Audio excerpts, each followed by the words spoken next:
if you look at the role, for example, of the supervisory board, there are three roles, I'd say. There will be the role of the employer. They hire and they fire the executive board members and the directors.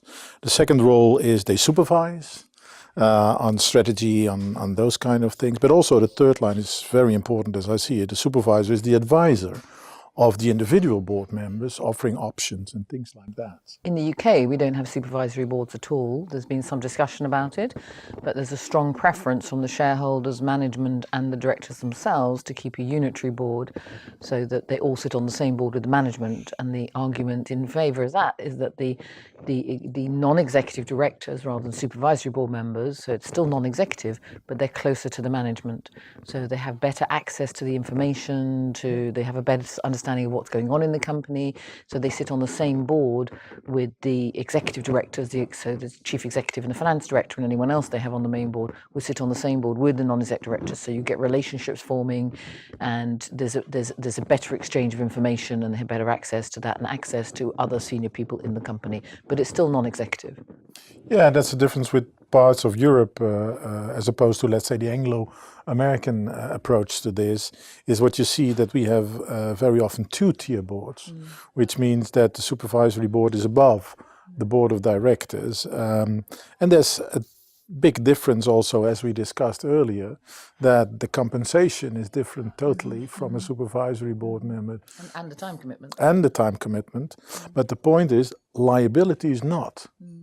Which means that at the end of the day, you be very careful in a supervisory board role towards the liabilities. In Europe, there are high fines, can be held personally responsible for failures in the company. But in the UK, it's exactly the same. They can be held personally responsible and have been, but they would argue that's all the more reason to be as close to the company and the executive team. Otherwise, you're totally dependent on the information that the executives on the board present to you. You're still very dependent on that to some extent.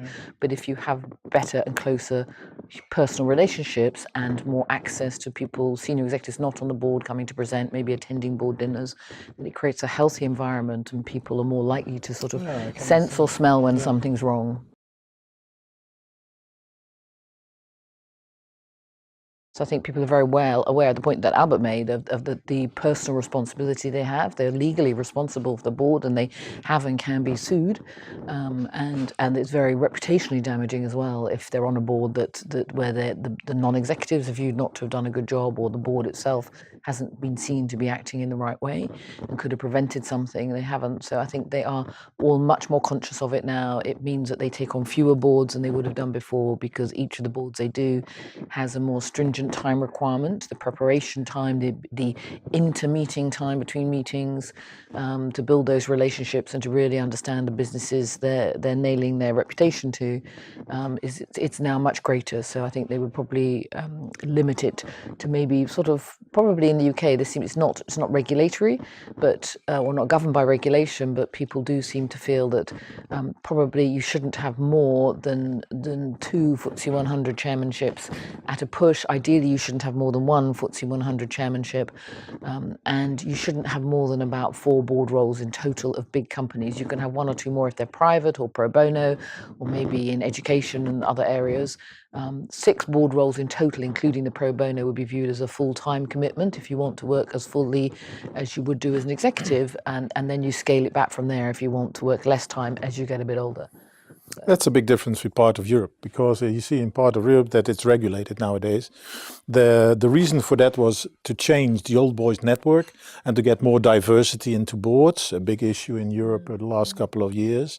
And what you see is that it's heavily regulated by Parliament, that you are only allowed to have 5 points, a point per role, but typically the chairman role counts for 2 points, which means that on average you have 3 roles in a supervisory board there, and that is difficult to handle, because at the end of the day, if you look at the skills and the kind of people you're looking for, that pool is not that big.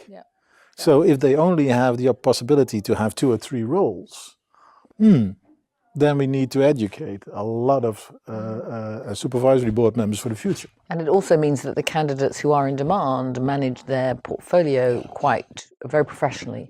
So they will insist that they come off a board after a certain period and they feel they've given what they can give. If they're not enjoying something or they find that the meetings aren't well run, then they'll use that often as an excuse to come off, and they'll shuffle the pack and take something else instead. We call it playing chess for the supervisory board member, because typically he wants or she wants to see what nice roles might come up in the near future, and that's not that transparent in the market. No, we don't know. So we don't know. So that's quite difficult to play that game of chess in creating your good portfolio. It's an art form. Exactly. I agree.